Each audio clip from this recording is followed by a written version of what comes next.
Hello everyone and welcome to episode 3 of the Bet It Right show in conjunction with betitright.com, which is a brand new website that brings football data to your door. Each week we'll update you on the key numbers and metrics that you can use to help you show off in front of your mates and allow you to bet better. So make sure you like and subscribe to this podcast, but also get involved with us at betitright.com. My right-hand man is with me again this week, football expert Dean Selvey, whose best bet of the week copped last week. So thank you for that, Dean. Good to see you. How's your week been?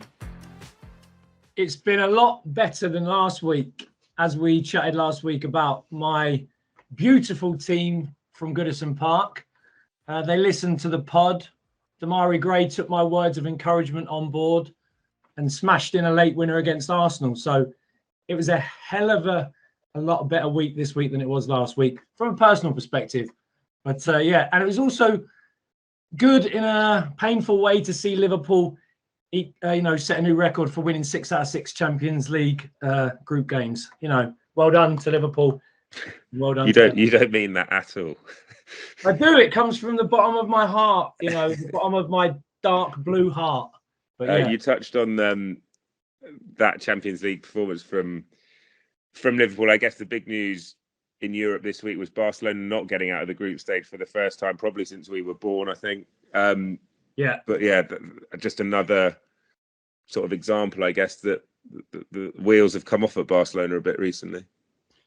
Yeah, we talked about Xavi in our first podcast, and we were talking about how he needs a centre forward, and he's got a lot of young players, and he needs to try and knit them together. And I think we're seeing that. And the last thing you need in your last group game is Bayern to roll into Bayern's town and to get rolled over as many teams do. And I think it will take to the end of the season, just get them through, have a look at the squad, get rid of a few players. Will Coutinho stay? Is he ever going to really fulfill that price tag of over 100 million? Probably not.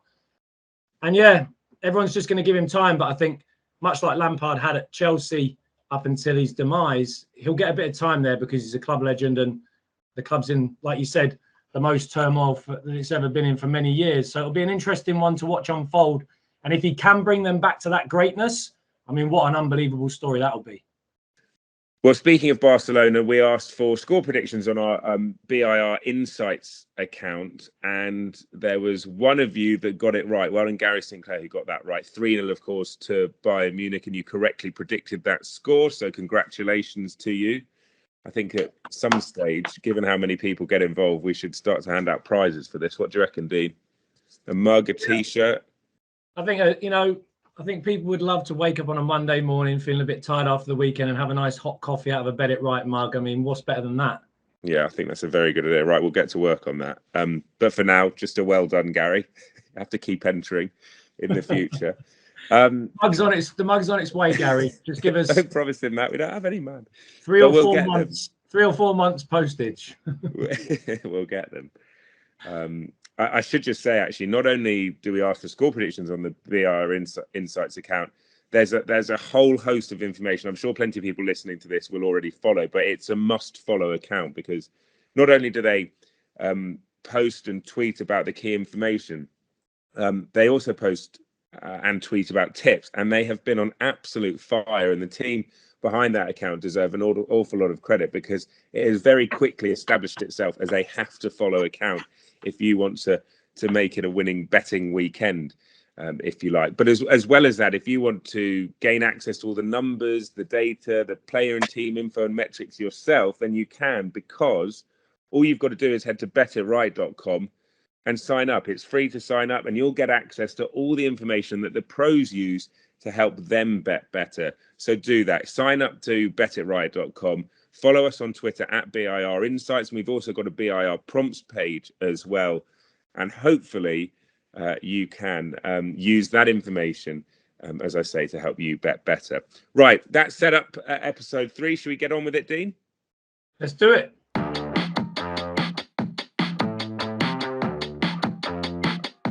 Okay, let's kick things off with our Premier League preview. And Dean, an obvious place to start is the return of Stevie G to Anfield. Yeah, what a day. What a day for him. This will be the day that he's been he's been waiting for since he retired playing, and he probably would have hoped that he'd been stood in the opposite dugout for his first return to Anfield. But he's done a great job, obviously, at Rangers, and now he's moved to Villa. 3 wins and 1 loss in his first 4 games. And that loss coming against Man City, which is never a bad thing for any manager, but he must be really excited, and I bet he can't wait for this fixture. I was speaking to a Villa fan and they said it's not Aston Villa anymore, it's Gerrard's Villa. They've changed their name in the last 4 games. But have they changed their style? Are the numbers speaking sort of pretty favourably? How do they set up under him? Very similar to Rangers, and funnily enough, very similar to Liverpool. Now, some people would think that he has a big plan in place maybe for the future. I mean, what could that plan be? But yeah, very similar to Liverpool. Play a narrow 4-3-2-1 with the wingers pinched in, very similar to how Salah and Mane play for Liverpool. They don't have the energy in the press, but when they look to play forward, if Ollie Watkins plays at centre forward, he'll drop in a little bit like Firmino does, or when Jota plays there, and they'll look to get runners off the line. And Matty Cash and Matt Targett or Ashley Young provide the width in wide areas. So it's very, very similar to how Liverpool plays. So it's going to be an interesting matchup. I mean, obviously, this is potentially a sort of naive question, but given the way Liverpool play and given what you're saying, that there's sort of 2 similar styles here. I mean, I've seen, and we spoke about how Wolves approached Liverpool, and they did a very good job at nearly sort of containing and stopping Liverpool, were it not for a last-minute winner that they would have done. Do you think what Aston Villa and the way Aston Villa will play is the best way to stop Liverpool, almost playing them at their own game, or do you think we will once again see Liverpool and their attack run riot? Well, as with every game at Anfield, the first 10 minutes will be key. The crowd will be going crazy anyway because Gerrard's back. The players will be pumped up. The Liverpool players, the Villa players. I'm sure the chat in the changing room before the game will be, it's just a regular game, and everyone will be thinking, yeah, right-o. So I'm expecting the first 10 minutes, like Anfield, normally to be crazy. Marvellous Nakamba and the guys in midfield for Villa, Douglas Luiz, John McGinn, they'll have a really, really important job to protect that little pocket in front of 2 centre-halves that I think are quite vulnerable in Mings and Konsa if they play. That space in behind, Liverpool can exploit. Liverpool do a great job of overloading midfield, especially from the left, with the right central midfielder tucked in so they can release Trent Alexander-Arnold on the right. And I thought Villa might change for the City game, but actually played very similar. 2 wingers tucked in. They gave them space on the outside. And actually, City were very, very good on the outside. Sterling 1v1 against Matty Cash was kind of the main area they looked to exploit. And Villa, if you look at the heat maps on the Bet It Right website, Villa tend to favour the left and Liverpool tend to favour the right. So actually, if you want to get at Liverpool, you need to exploit the space that Trent Alexander-Arnold leaves because his recovery runs aren't as quick as Robertson on the left. And with Villa favouring the left and Liverpool favouring the right, it could be a really interesting game. That wide area is going to be key. I think the Liverpool press is way better than Villa. Villa are a team that will give up the ball if they get pressed hard. And the first 15, 20 minutes of this game, it could explode. When you look at Mo Salah, and obviously we've had the conversation, I mean, I think every football fan's had the conversation about him this season. We'll touch on him in more detail about his impact for Liverpool compared to other players in the league a little bit later on in the podcast. But he's obviously smashing out the numbers, and a Liverpool just on every sort of offensive metric doing the best things in the league, if you like. Yeah, the guys at Bet It Right Insights, like you said earlier, our fantastic colleagues that have been doing such a great job. They posted a tweet earlier this week just highlighting that the top 3 in the league for XG are Salah, Jota and Mane. And that speaks volumes. Salah's number 1 across shots, goals, XG, assists, key passes. And they've just been an absolute monster. They squeezed it out against Wolves. We talked about it last week. We said it would be a tight game. They managed to get over the line. Villa's XG has gone up. With Stevie G, it's up to 1.5 from 1.09. But it's their away form and their defensive work away from home that needs to improve. Season to date, they're giving up almost 1.7 goals, 1.68 from 1.6 XG. And that's really what needs to improve. And when you go into Anfield, Stevie G returning, if you've got a poor defensive record, that's really not the place you want to be. So I could see, I'm predicting that this game is going to be open end to end. Aston Villa aren't great defensively. Liverpool will go at them. And I think this will be a really open game. So now I'm going to ask you for your betting advice in this game. And I'm guessing it's going to feature goals. Is that fair?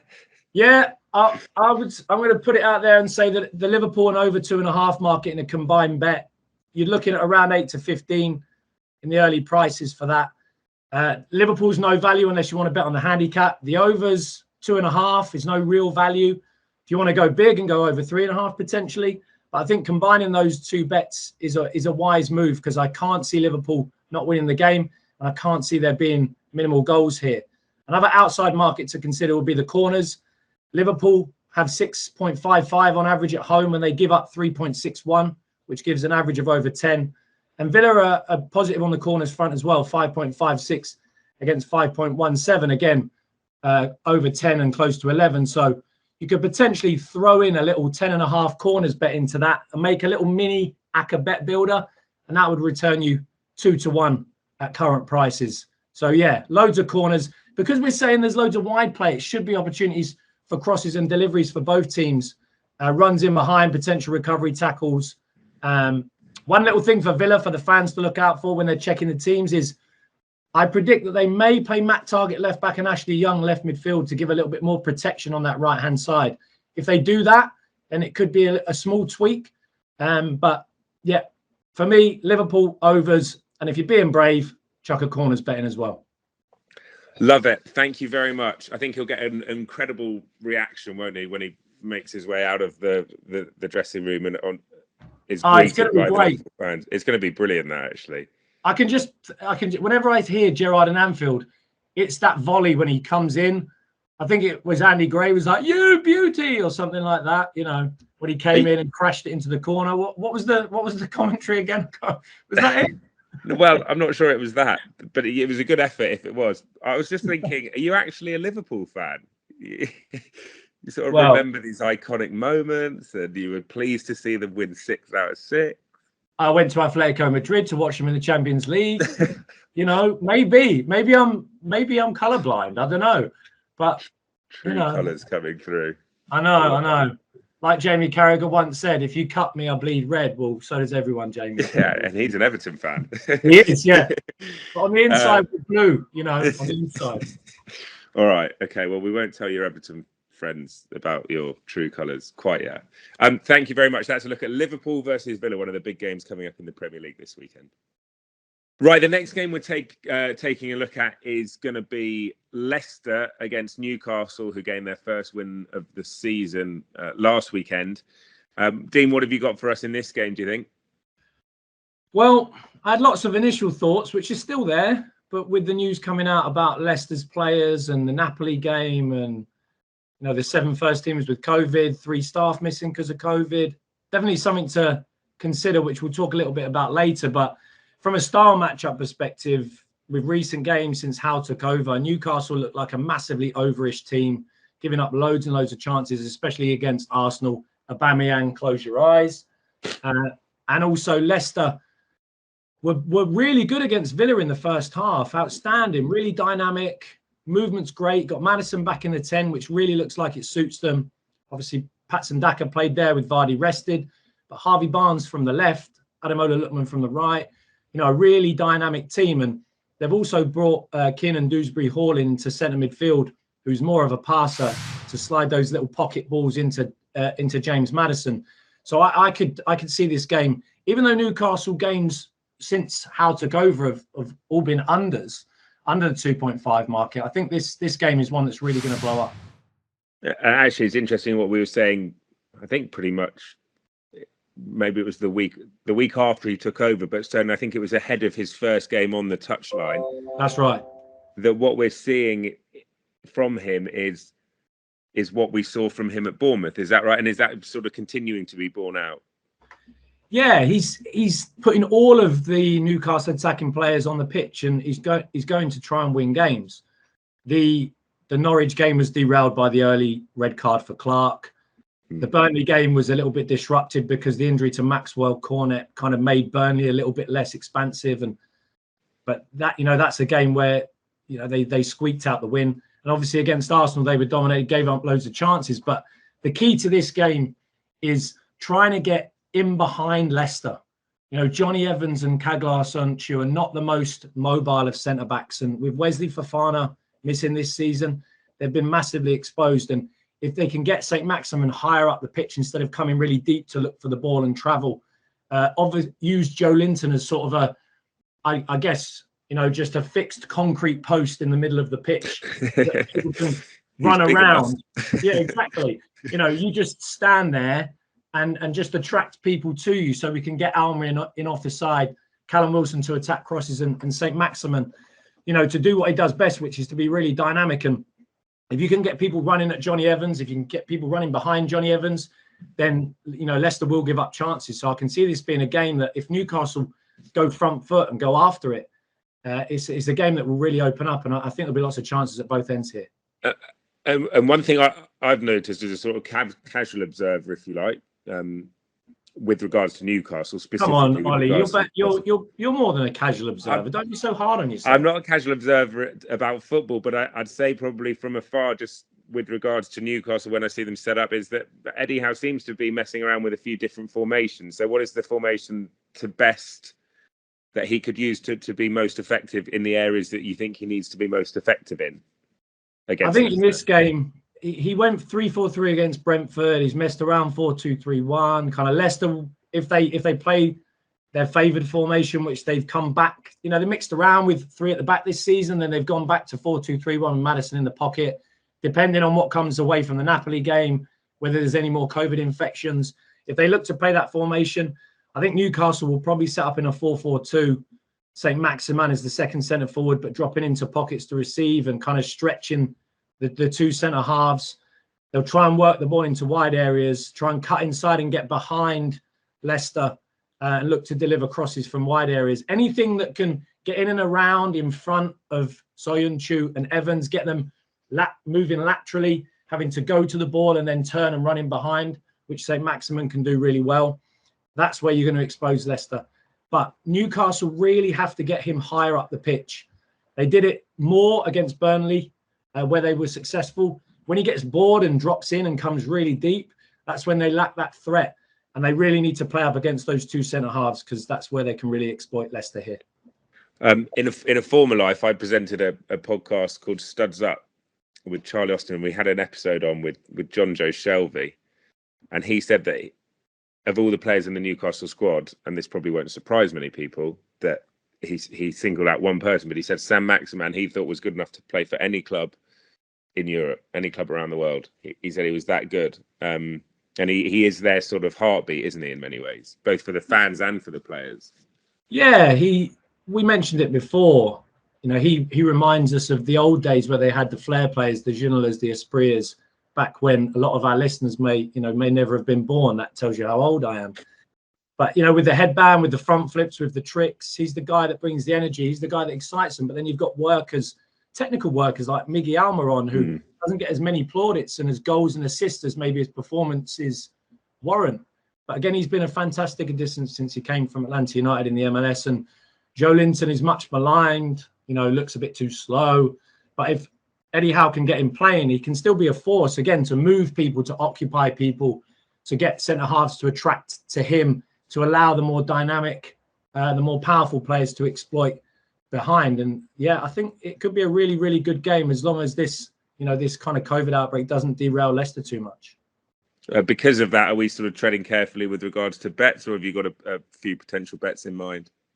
I've got a few in mind. I think Leicester to win and both teams to score is a good shout. I think they're so dynamic. I think Newcastle will really be looking for that win, and they'll be pushing hard to try and get it. And defensively, they're way too exposed and open anyway. And also, there's an additional potential market with the cards. So Leicester have only had 1 out of 7 games where their team has had over 2.5 cards, whereas Newcastle, it's 5 out of 7 with over 2.5 cards. And with the both teams to score market, they're both number 1 in the league at 11 both teams to score and 4 no. So 11 out of 15 for both teams. They're joint number 1 in the league. So with Leicester, a little bit more quality, as long as the COVID doesn't derail them. Again, a little point there with both teams to score. That would, on the over 2.5 market, return 2-1. If you wanted bigger odds, again, all the bets here are value, but if you wanted to be a bit riskier and go over 3.5, that would bring you 7-2.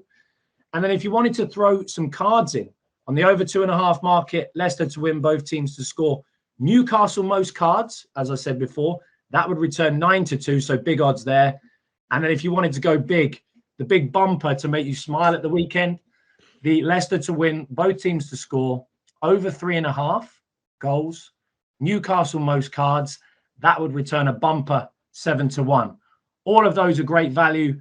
But again, it's down to our punters to have a look at the Bet It Right website, have a tweak around, see what they feel most comfortable with, and then say, right, do I want smaller odds for a more guaranteed return? Or do I want to go bigger odds for that bigger return? So all good value, but have a play around with those options and see what sits. Yeah, and just a reminder, sign up to betitright.com and you can see all the information that Dean is talking about on the podcast, both on this episode, earlier episodes, and indeed future episodes. But it's free to sign up. Head to betitright.com. And all the information is there. And I think actually the information that Bet It Right as a service offers is going to be really, really useful over the next few weeks and well, hopefully not, but potentially months, because of something you've touched on a couple of times there with these outbreaks of COVID in squads.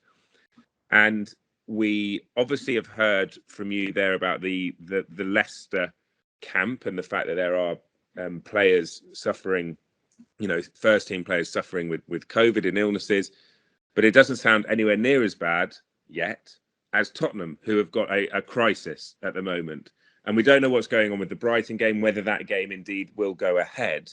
But I just want to take this opportunity, Dean, if we can, to talk more generally about best approach for punters, for fans with regards to these COVID outbreaks, and how we and they can use Bet It Right most effectively to operate successfully within these, what are pretty, well, I say unique times, but it's becoming the norm, unfortunately. But you know what I mean? It's difficult times, strange times. So how do we best go about this? Yeah, absolutely. And this is something that we were going to talk about anyway. We discussed behind the scenes about how Christmas can impact with multiple games over such a short period of time, and teams often rotating players and understanding, okay, well, if they take those 3 players out, what's their XG value, or how do teams perform when this starting 11 plays? And some squads like Manchester City have a much deeper squad. So when they make a few changes and rotations, which is fairly common, you won't see their outputs change as much as some other teams with smaller squads and players that are maybe of a little bit of a lower level coming in. So when you come to this with COVID, it's very similar. There's going to be some teams having to make changes, whether their game against Rennes is postponed, whether that knocks on to this game being postponed. Conte in the defeat to Mura in the Conference League was fairly scathing of the players that came in. Wasn't very positive about their performance. And scathing? He said they were all rubbish. I was being polite. Okay, he said they're like terrible. The worst bit of man management I've ever heard in my life. Yeah, I know.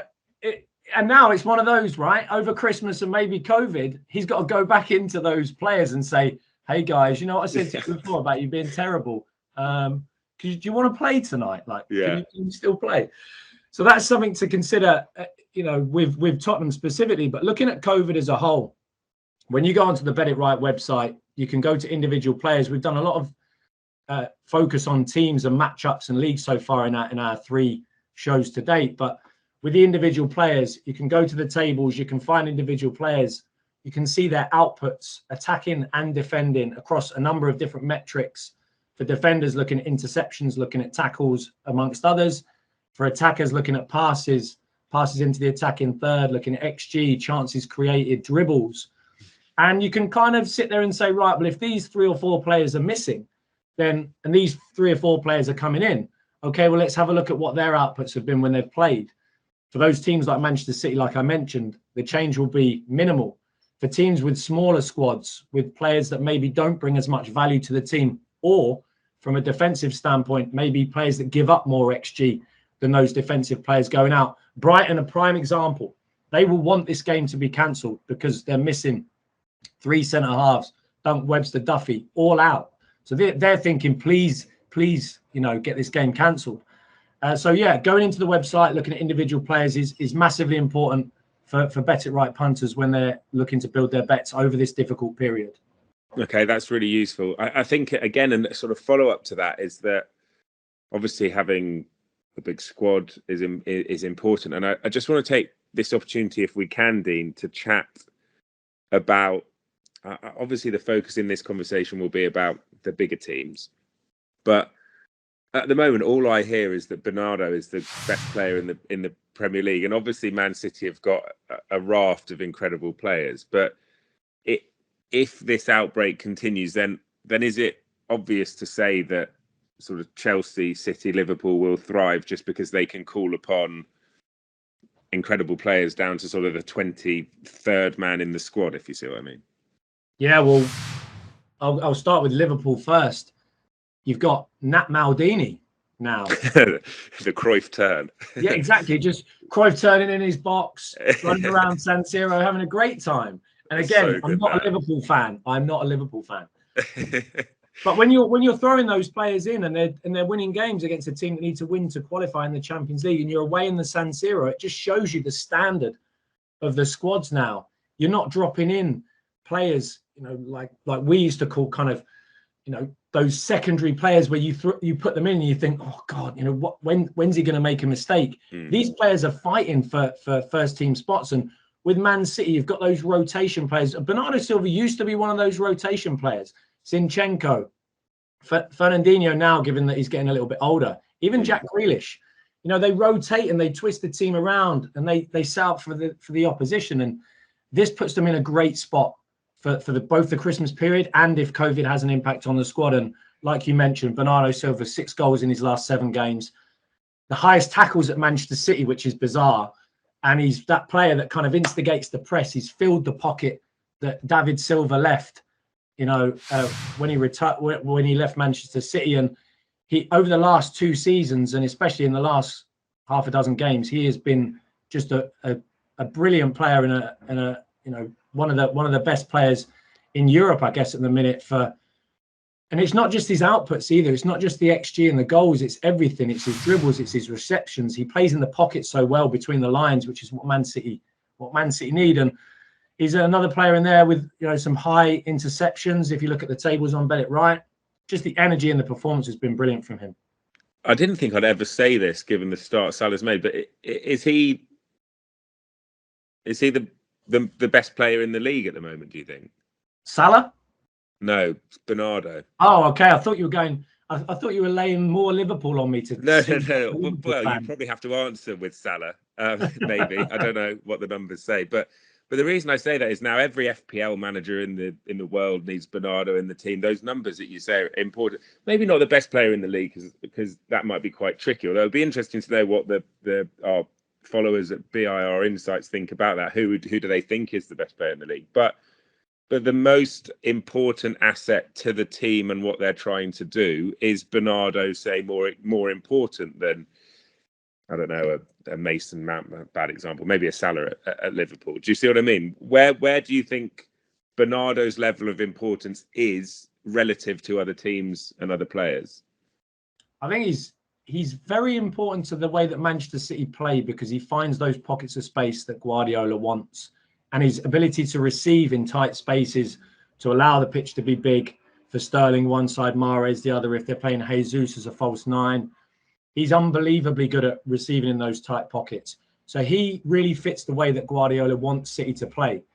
And in similar fashion, Salah perfectly matches the way that Klopp wants to play. So those players that are becoming the most important, and you can see that trend through the Premier League and in other leagues as well. It's when a manager finds a player that really understands the formation, really understands the work in and out of possession, and can do it week after week after week. And for the last 6 weeks, Bernardo Silva's shown, both in the Premier League and the Champions League, that he's one of the best players in Europe right now. I think I touched on FPL. I think loads of people will put him in their teams. The best thing is that Tottenham had a really easy run of games, and one got called off because of the weather, and then potentially they might not have a game against Brighton. And loads of people in the league I'm in have got 3 Tottenham players, which is such obviously we wish everyone all right with the COVID, but no, I guess which three? Is it Mora, Son and Kane? no, you'd be amazed. Reguilon, Dyer and Kane. Reguilon and Dyer I saw a lot. Anyway. So Reguilon's fair because that's their outlet. Conte's gone into Tottenham and I think he's decided secretly, or not so secretly as we know, that the players aren't actually very good. But he thinks that. There's nothing secret about that. Well, typically in his other jobs, he's wanted to dominate possession, whereas in his first few games as Tottenham manager, they've averaged around 45% possession, which is really bizarre. So he's almost trying to dominate the game out of possession, playing Tanganga as a right wing back, for example, and playing a 6-6 with Skip and Højbjerg, and essentially saying to Son, Mora and Kane, look, you're really good at football. Can you go and play? And all these other guys, they'll just kind of stand by the goal and block it off. And can you please win us the game? And then we'll kind of, go home. It sounds like a sort of under sevens match when the bad players are just sort of on the posts. And like the cherry pickers. You go and stand over there and let the other good kids play. And that's the way that he seems to want to do it. When he was at Inter, he wanted to dominate possession. He had quality, same as Chelsea. But here he's looking to play a little bit more on the counter and a little bit, so using Reguilon as an outlet more than the right. If Tanganga's there, that's more protection in front of Davinson Sanchez. Eric Dyer, I'm not really sure why anyone would put him in their fantasy league, but there we go. I think he's cheap. Well, yeah. And actually, I retract that comment. I think that they won't be giving up huge chances. They're number one for recency in the last 4. They've only given up 0.23 goals from 0.86 xG. So actually, if you can get the game matchups right, then I think they should come out with quite a few clean sheets and nick games 1 or 2-0 on the counter attack. Okay, interesting. We've looked at 2 games in depth there. We obviously earlier in the show looked at Liverpool, Villa, and Leicester, Newcastle, and obviously given the sort of sensitivities around whether Brighton, Tottenham go ahead, we can't really provide any bets for that. But I hope you found that conversation not only about Tottenham but also about COVID and the approach during COVID, particularly by signing up to betitright.com. I hope you found that interesting. Thanks for that, Dean. We're going to move away from the Premier League now and turn our attentions in a few moments' time to the Championship. Okay, Dean, we spoke about it last week, actually. Sheffield United being a team worth following, and they're now in 10th. And they're very much on the up, trending in the right direction. They're taking on QPR, who are in 5th. As I say, we discussed it last week, but again, it seems that the good times are coming back to Bramall Lane. Yeah, well, the good times seem to be at both clubs. QPR in the top 6, not somewhere that they've been very often for the last few seasons. Sheffield United, 2 wins out of 2 for Paul Heckingbottom since moving up from the under-23s after his short run as manager last season. Before I talk about any statistics and stuff, I do want to mention that he recently got a contract until 2025-26. So if his agent watches this show, give me a ring. Talk to me about how you managed to get that, because I really want to understand why, a club that deemed him to not be good enough to get the job before Jokanovic then decided that he is good enough and to give him a 5-year deal. But there we go. What can we say? Football, as always, slightly it's different. Mad, isn't it? It is, but yeah, big upswing in their outputs in his first 2 games. 3 goals against Cardiff from 3.1 xG, 2 goals against Bristol from 2.9 xG, so underperforming then. And kind of up season to date, averaging only 1.22 goals from 1.46 xG. So a massive upswing in the first few games in charge and looking exciting. Okay, so positive trends for Sheffield United. What are we looking at bets wise against QPR? Well, QPR themselves have been in the goals as well. 8 out of 10 games over 2.5 away from home, and 8 out of 10 games both teams to score, both number 1 in the league in the Championship. So people wouldn't necessarily look at this and think, a game with goals because of Sheffield United's performance season to date. But since Heckingbottom's gone in, massively more open, starting to score, a nice mixture of youth and experience.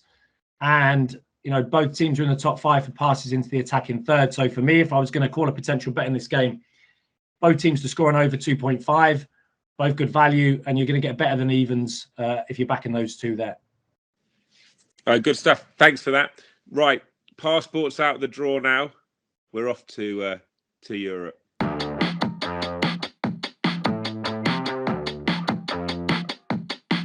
Okay, before we focus on a specific match this week in Europe, and we'll focus on a game in La Liga in a moment, I just want a more general point to kick things off, Dean, about the amount of goals in certain leagues in Europe last weekend. In the Bundesliga, 41 goals was it, I think, in 9 games? Yeah, 9 games as well, given an 18-team really, league. isn't it? Yeah, an average of 4.56. It's just crazy. I mean, there was a 6-0 and a 7-1 in there, which tips it. But yeah, and even in Serie A, 38 goals in 10 games, average of 3.8. It was a bumper goals weekend across Europe, unless you're interested in Spanish football, which, as always, is a snooze fest. Yeah, Liga, just for what it's worth, they had 29. Premier League had 27, and La Liga 18, which, as you say, it's compared to the Bundesliga, puts them to shame. That's what we were talking about before, about Bet It Right and users using the website to learn about different leagues. And we have multiple other leagues as well out of the top 5. If you want to learn about Mexico, if you want to learn about Argentina, if you want to learn about different leagues, if you don't know much about Dutch football, but you know Ajax and you know Feyenoord, then maybe actually, instead of doing the same bets every week, go and learn about a different league, learn which players are, the top players in those leagues, which teams have both teams to score, which teams have overs, which team have unders. And then maybe there's some value to be found out there in other leagues that maybe people don't watch as much. And this week, it was a great example that the top 5, the Premier League being only the 4th highest scoring league, and Liga and Serie A and Bundesliga providing great excitement. Yeah, and if you've got sort of a main Sky package, if you've got BT Sport, La Liga TV, you can get access now from your living room to pretty much most games in those leagues, which is great. Let's talk about a game in La Liga then, our focus for this week, and it is the Madrid Derby. Sunday night, 8 p.m. UK time, Real versus Atletico. I went to both stadiums recently to see them play. I saw Atletico against Real Betis at the Wanda, and then I saw Real Madrid Shakhtar at the Bernabeu, and I am a fully signed up member to the Atletico Madrid fan club on the back of it. I thought it was brilliant there. So I'm rooting for them. It's amazing, right? Sorry? It is amazing, right? That stadium genuinely was one of the best experiences I've had at a football match. It was phenomenal. It really was. And the Bernabeu, I thought, was a bit flat, to be honest. The atmosphere was just a load of people whistling and waving white flags. It was just not very exciting. But yeah, the Atletico Madrid stadium, the way it's been built with the hole in the middle and the sides being slightly open, but the concertinaed roof, the sound in there is just unreal. Yeah. Everyone's iPhones, iWatches going off with noise, decibels. It's like you're at a rock concert. Yeah. Everyone whistling, everyone going crazy, any VAR, Simeone on the touchline as well. Orchestrating the crowd with his arms when he wants them to be loud, raising his arms when he wants them to be quiet. It's like being at the Sydney Opera House. It's amazing. Yeah. Wait there, because one thing I got, you think he's on the touchline for Atletico games, look, he's on the touchline when we record the podcast. I got the gaffer watching over me. I got given that when I left the stadium. So he's watching over me all the time as well. Can I have a look at his hair, Ollie? Yeah, he's got slightly more hair actually. Yeah, it doesn't look as gelled, no. And he looks a lot happier as a doll than he does as a human being. And for those that are listening to this just as a podcast, I've shown them my Diego Simeone sort of cuddly toy that I got given as I left the stadium, which watches over me all the time. Anyway, will Diego be celebrating this weekend, do we think? Is it one that Atletico can get back on track in La Liga with, or Real Madrid's dominance? I think they're now 8 points clear. Is that going to come to fruition again? Yeah, 8 points clear, 10 points ahead of Atletico Madrid, and Real Madrid 9 wins in a row, unbeaten in 10. Really the form team in La Liga. Atletico Madrid haven't won this fixture since the 27th of February 2016. So the omens are not great. Typically a draw or a very narrow win for Real Madrid outside of cup competitions and the Super League and kind of the World Cup, where I think they won 7-3, that kind of World Club Championship game. They've fared a lot better in the European matchups and cup matchups than they have in the league. And It's going to be a tough one, but really interestingly, this season, it seems that Diego Simeone has decided after a number of seasons that he just wants to be a little bit more attacking and be a bit more open. And this game hasn't seen over 2.5 goals since September 2014, which is just bizarre. Wow. When Atletico Madrid won 2-1. But I'm predicting goals this weekend because Vinicius Jr. is finally turning into the player that everyone thought he was when he first joined. Madrid, obviously, they're going to go after the game. They want their unbeaten record. They want another clean sheet. And really surprisingly, this season under Simeone, Atletico Madrid are one of only 3 La Liga teams away from home yet to have a clean sheet, which to me is baffling. You know how Simeone's been, right? Yeah, like historically, that just sounds crazy to think that, right? Yeah, but I mean, they have had a couple of injuries. Jimenez, Hermosa missing. They played around with the formation.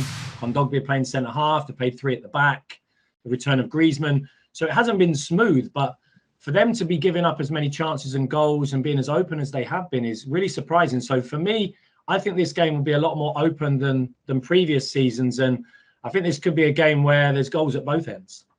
Okay, so the angles that we're looking at are obviously both teams to score and overs. Is that fair? Yeah, I think so. Real Madrid, 7 out of 11 games, over 2.5. Both teams to score it in 4 of 7. Atletico Madrid, 8 out of 11 games, over 2.5, and both teams to score in 6 out of 7. And looking at the Atletico Madrid outputs this season, 1.94 goals from 1.31 xG, compared to last year when it was only 1.12 goals from 1.1 xG. So they're clearly more attacking, more aggressive, and they're conceding 1.29 goals this season against 0.78 last year, where they had the second best defense in the league. So I think for this one, both teams to score over 2.5, throw it into a double. You're looking to get around 13 to 10 in the current market prices, and let's hope there's goals and we can wake up and we can increase that average from 1.8 goals per game as we saw last weekend in the snooze fest, and we can kind of get La Liga rolling again.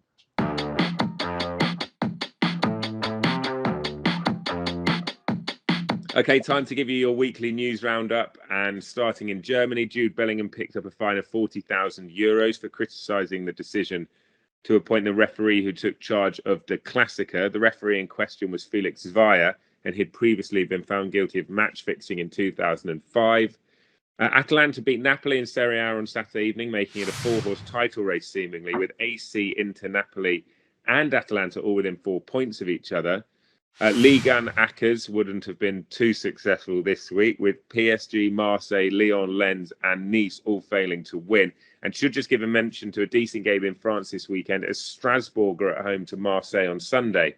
Now, Strasbourg have scored 23 goals at home this season, and along with Bayern, that's a record in Europe across the top leagues. So something to bear in mind ahead of what could be an exciting fixture in France. And finally, and Dean mentioned it a few moments ago, but Real Madrid have opened up an 8-point lead at the top of La Liga after they beat Sociedad, and Atletico lost at home to Mallorca. So that is a look at what's been going on in the football world around Europe this week. Next up for us, the bit that many of you have been waiting for, the best bets and the weekend ACCA. Okay, Dean, we've looked at some of the big games coming up around Europe this week and focused on the Premier League as always as well. So what do we reckon is the best bet this weekend on the back of your winning selection last week? We won't talk about the week before. As a paid-up member of the Liverpool fan club, as we know, the bet of the day is going to be Liverpool and over 2.5. So as a joint bet, Liverpool and over 2.5 is my call for bet of the day. And I've never said this before, but come on, Liverpool. Honestly, I'm going to... I've got a pain in my chest. I think, yeah, as we said again, I think we've learned I think hopefully our listeners and viewers have learned an awful lot about Bet It Right, about football data, about matchups for this weekend. But I think one of the key takeaways would be that Dean Selby, ladies and gentlemen, is a Liverpool fan. Okay, will they feature? Will they feature in your weekend ACCA this weekend? Yes. Along with, so I have 4 game ACCA of the weekend, we are going for Arsenal to beat Southampton, Liverpool, go on Liverpool, to beat Villa, Stoke to beat Middlesbrough, and Fiorentina to beat Salernitana in Serie A. That's our 4-team ACCA of the week. So, yeah, Arsenal, Liverpool, Stoke, Fiorentina. Okay, we'll track that over the weekend. And as we heard a few moments ago, Liverpool featuring the best bets of the weekend as well. Right, Dean, thank you very much. As always, I hope you enjoyed it. It was, as it always is, very informative and a delight to listen to. And I hope and I'm sure that it will be a profitable listen as well. So thank you very much for that, mate. Yeah, had a great time. Good luck to all our punters for this weekend. Make sure you sign up, betitright.com, and get those bets rolling. Yeah, and make sure you keep an eye on BIR Insights Twitter account as well, because as I mentioned earlier in the podcast, they've been firing in the winners and we'll have tips across a variety of games over the course of the next few days. So from myself, Ollie Bell, and from Liverpool's very own Dean Selby, thank you once again for listening to the Bet It Right show. Tell your friends, tell everyone about it, sign up to Bet It Right, like, I love subscribe. You, Rafa. Like, subscribe, and rate us. Shut up, you. And we'll be back same time, same place next week. But from all of us, be lucky and make sure you bet better with Bet It Right.